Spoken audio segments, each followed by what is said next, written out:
आइए स्टूडेंट इस प्रॉब्लम को देख लेते हैं। प्रॉब्लम नंबर 7 है जो कि unit and measurement NCERT at your finger tip से लिया हुआ है। इसमें एग्जाम्पलर प्रॉब्लम सॉल्व कर रहे थे जिसका क्वेश्चन 7 आपके सामने आ चुका है।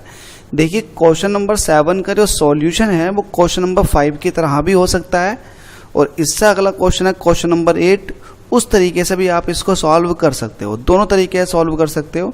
एक तो आप रिलेटिव एरर लगा करके, क्योंकि आपके पास ए भी दे रखा तो आपको delta A B upon A B करके मतलब रिलेटिव एरर से भी निकाल सकते हो इसको, और डायरेक्ट आप परसेंट की फॉर्म में लिख के भी सॉल्व कर सकते हो। मतलब मैं क्या कहना चाह रहा हूँ इसको समझिएगा। आपके पास ए बी में पूछ रहा है कि ए बी का करेक्ट एक्सप्रेशन क्या होगा, ये होगा, ये होगा, ये होगा, ये होगा, कौन सा होगा।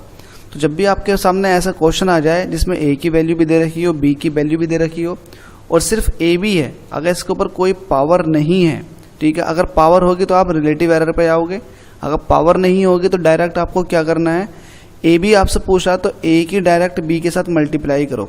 तो 2.5 की मल्टीप्लाई कराओगे 0.1 के साथ में तो ये वैल्यू हो जाएगी 0.25 है ना। डेसिमल के एक प्लेस तक पॉइंट और खिसक जाएगा, मतलब 0.25 वैल्यू आ चुकी है। तो 0.25 तो सबके अंदर है, ए बी सी डी सबके अंदर 0.25 दे रखा।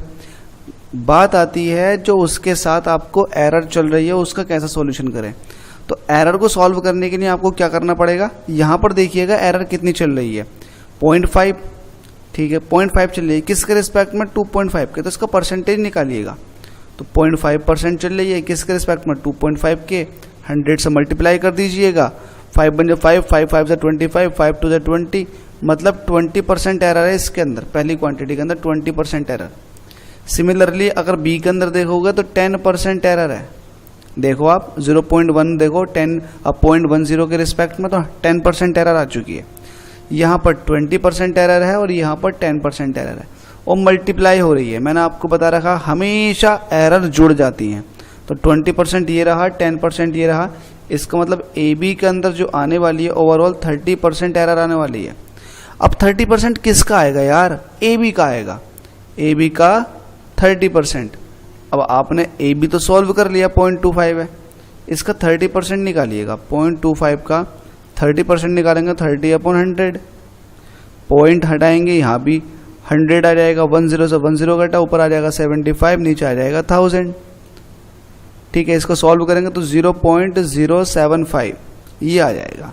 अब इसमें एक चीज़ देखनी है आपको, ऐसा तो ऑप्शन कहीं नहीं दे रखा 0.075, तो आपको क्या करना है, आपको इसको राउंड ऑफ करना, डेसिमल के 2 प्लेस तक आपको राउंड ऑफ करना। अब राउंड ऑफ करोगे तो 2 प्लेस तक आपको राउंड ऑफ करना, मतलब 7 को राउंड ऑफ करना। अब 7 के बाद जो है वो 5 है। अब मैंने आपको बता रखा जब 5 दे रखा होता है और आपको ओड नंबर मिल जाए तो ओड नंबर एक क्वांटिटी से बढ़ जाता है, 1 यूनिट से बढ़ जाता। तो 0.7 में जब 1 यूनिट बढ़ा होगा तो ये हो जाएगा 0.8। तो अब देखना 0.8 आपको कहीं दिख रहा है इसके अंदर, यस 0.08, यहाँ पर 0.08 था, सॉरी यार बोलने में थोड़ा गलती हो गया, लिखा हुआ सही है 0.08। तो 0.08 आपको सिर्फ ऑप्शन ए के अंदर ही मिल रहा है। तो आप इस तरह से इसको सॉल्व कर सकते हैं, वरना आप अगला मेथड है क्वेश्चन नंबर 8 के अंदर, उसके थ्रू भी सॉल्व कर सकते हैं। इजी है, आप किसी के थ्रू भी कर लो, सिंपल है। डायरेक्ट आप ए बी की मल्टीप्लाई करो।